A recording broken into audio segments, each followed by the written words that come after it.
Hello and good evening, everyone. Welcome Hello. to Short Fuse. My name is Priyank Shrestha. And I'm Johnny Bairstow. And we're back again for a special edition of Short Fuse. Sumit's not here. Yeah, where is he? I'm just here.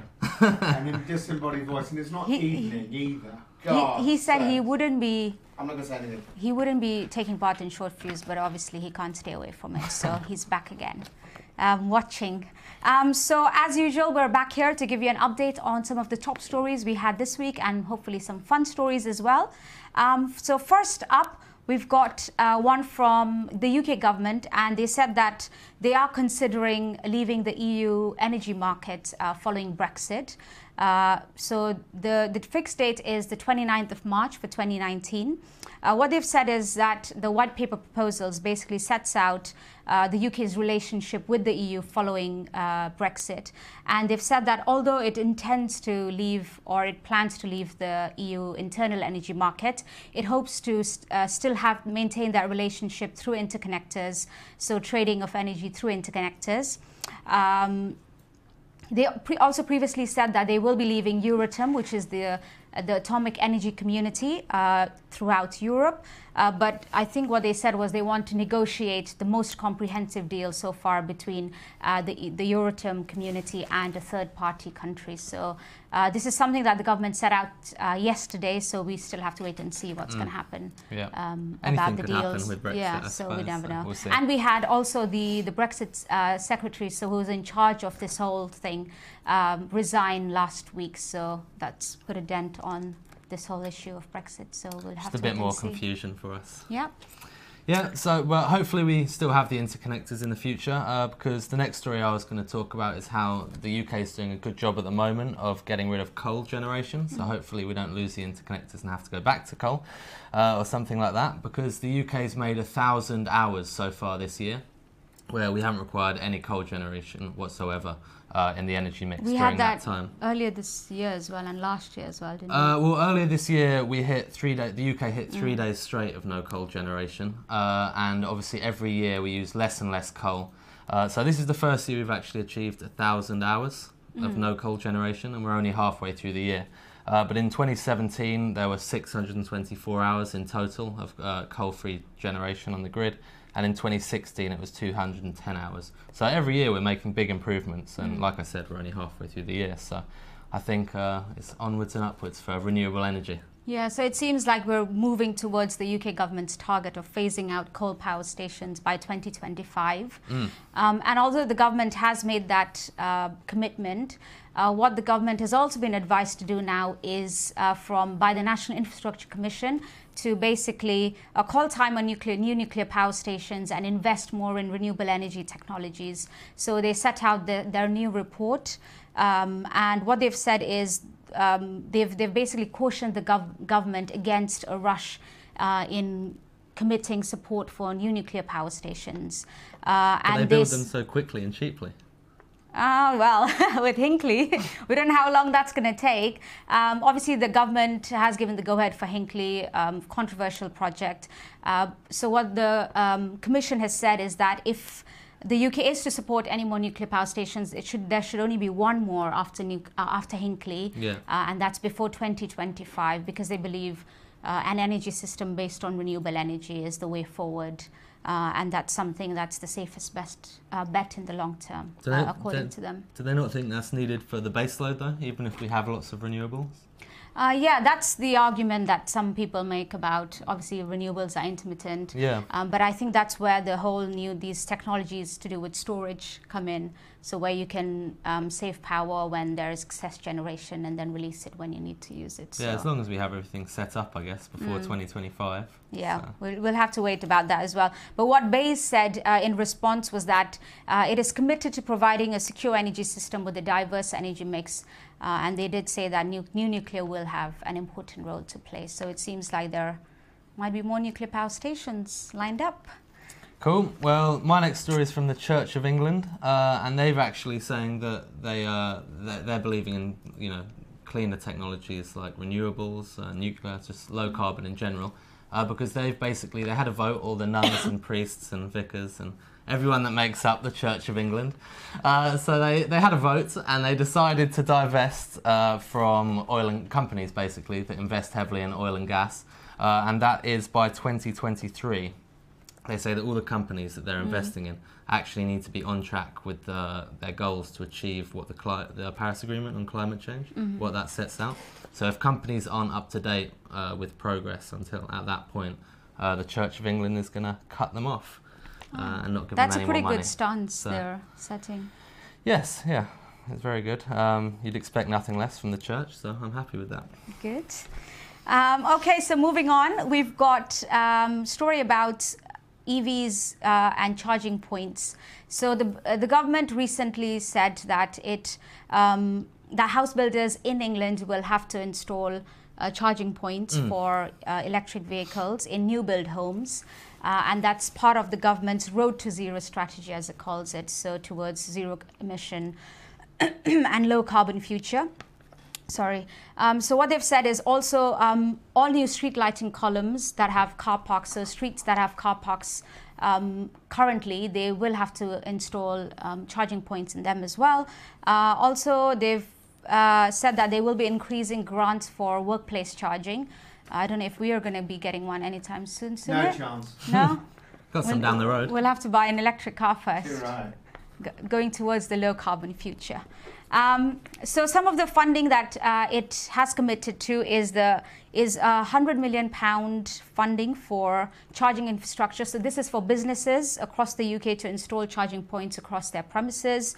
Also a £40 million trial, and that's to develop on-street charging and also wireless charging. I think we did a story a long time ago. I think it's within a film that we did about charging technologies, and there was a company that talked about this wireless charging, and we're thinking, what are they on about? Like, who's really actually going to use it? Yeah. But it seems like so many years on now, we have this new, the government is actually committing to having this new technologies in place, and it seems like we've advanced. Yeah, you park over a panel, I think, and then that kind of wirelessly charges your car with electrons or protons or something like that. Yeah, so you don't actually have to physically get out of the car, get the charging point from wherever it is, plug it in. So you're just sitting in your car, you go into the parking zone, and there's something underneath that basically charges it.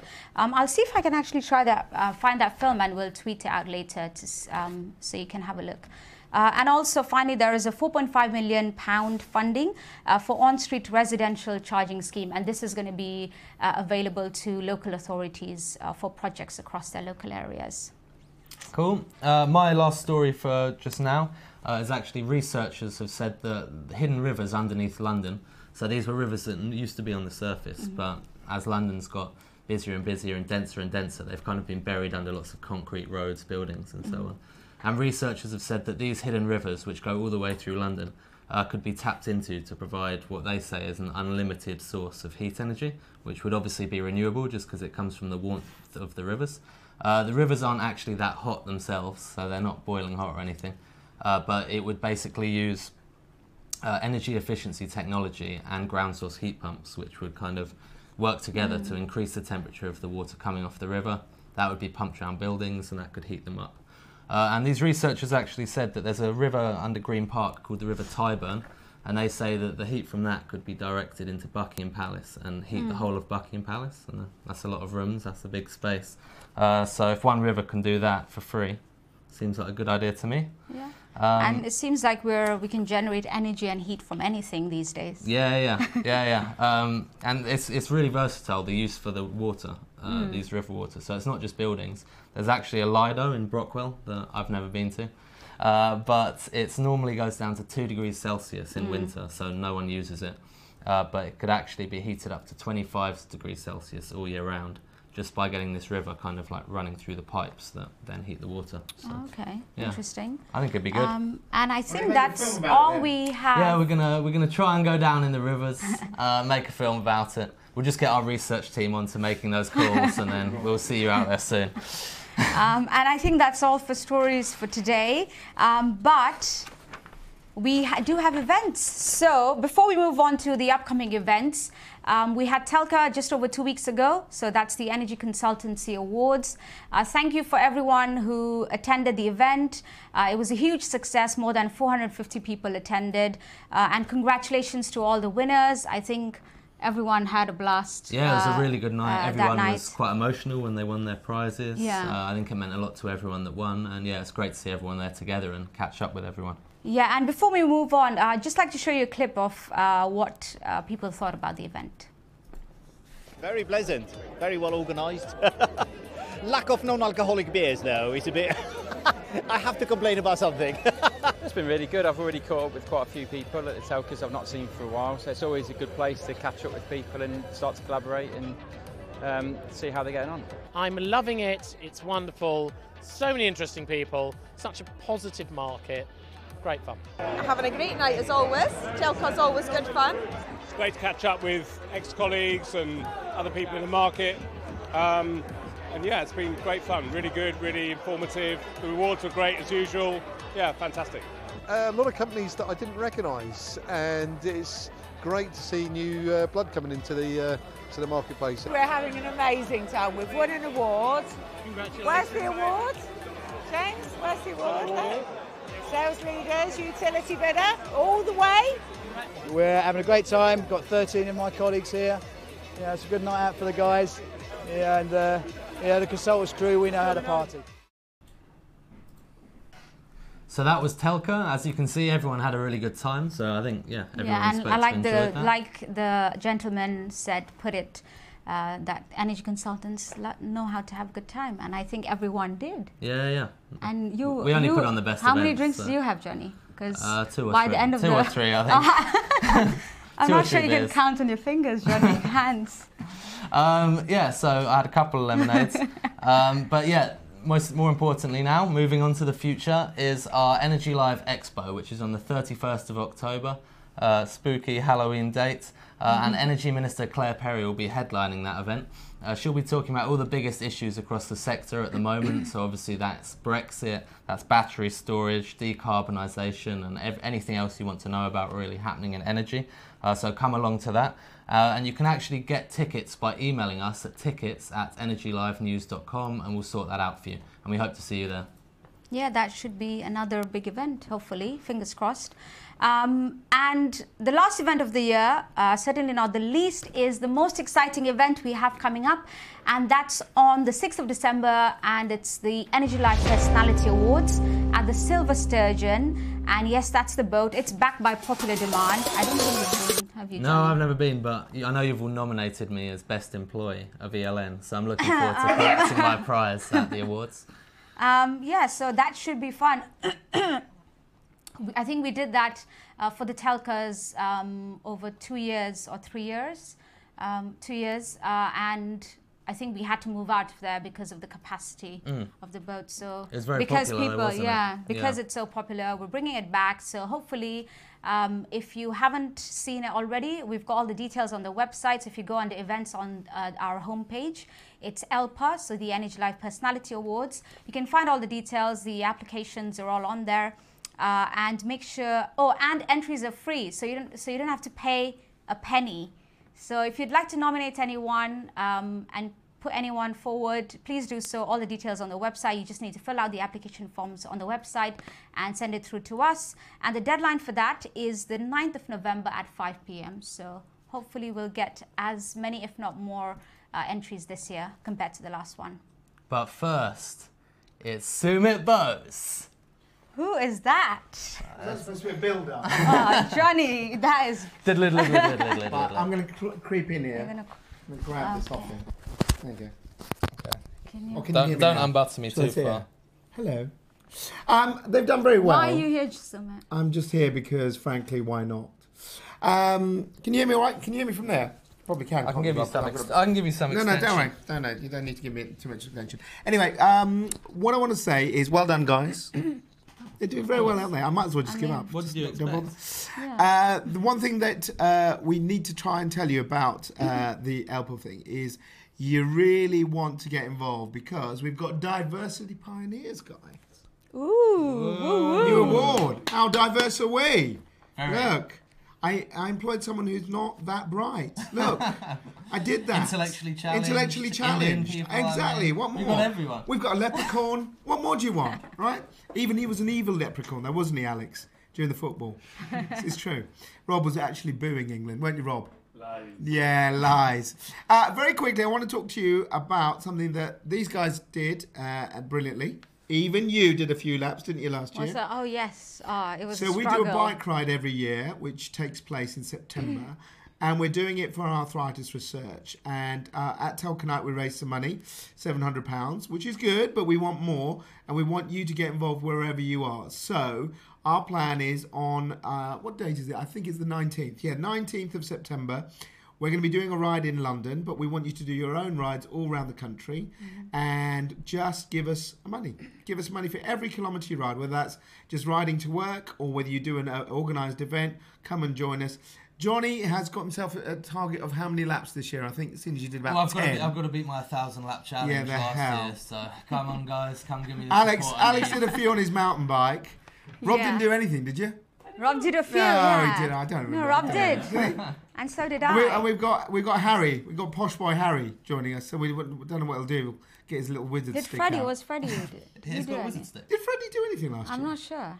I don't think Freddie did anything, did he? Did he? Just wandered around, ordering people around. Checked didn't up he? on everyone. Go Exactly. Pedal harder. Pedal harder, that's exactly what it is. Right, look, what we want you to do is get involved. So go to the website and you'll see our Just Giving page. If you go to Just Giving and just search Energy Live News, please make a donation. We want to show that the energy sector, which gets a lot of stick, but as we well know, is full of great people. Yep. Present company That's included. why we've got the helpers. That's exactly it. But you guys, I know, want to help and generate for a very, very good cause. We had one of our friends, Phil Osborne from Sainsbury's. I've got rheumatoid arthritis. He's got another kind of arthritis. So we're raising money in general for people who have arthritis. So get involved, do some miles. Otherwise, Johnny's going to have to do it all himself. Yeah, I'm used to it. Now, are you going to end with something that's going to make me laugh? So we've got a final story which we thought was quite interesting. Very interesting.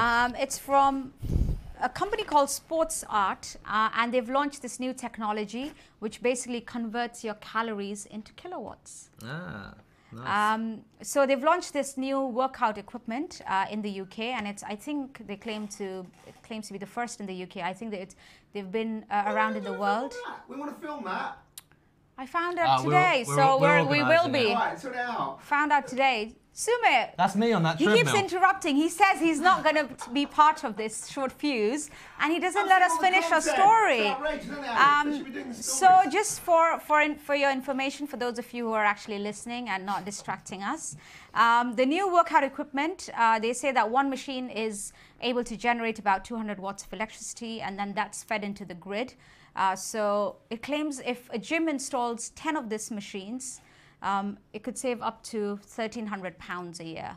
So quite a lot compared to TVs you watch while you're running. That is true. I think this is something Alex would enjoy because he's always on about going to the gym. So I'm making sure Alex... serious gains, aren't you, Al? Yeah. He seems a little tired today. Alex, what's wrong? I went swimming this morning, so I'm pretty tired. Swimming. And he was on the weights bench last night. But you started work late today. You started late today, so how come you're tired? I don't know. Is it because of Johnny sitting next to Johnny? Can we get 10 push-ups on camera? No, yeah, right. Maybe next week. Yeah, so this is an interesting one we found. So hopefully we'll have a film ready for you to watch over the coming weeks. And I think that is it, Johnny, for today. Other than our email address, as That's always, the one. which I never forget and I always get right, and that's stories@energylivenews.com. So get in touch with us if you have any ideas for other films you want us to shoot. Sounds like we're going to be quite busy with Sumit looking over us, making sure we go to the gym and everything else, and the rivers. But yeah, please get in touch with us. Let us know if you want us to cover any story or if you think there's news that's interesting.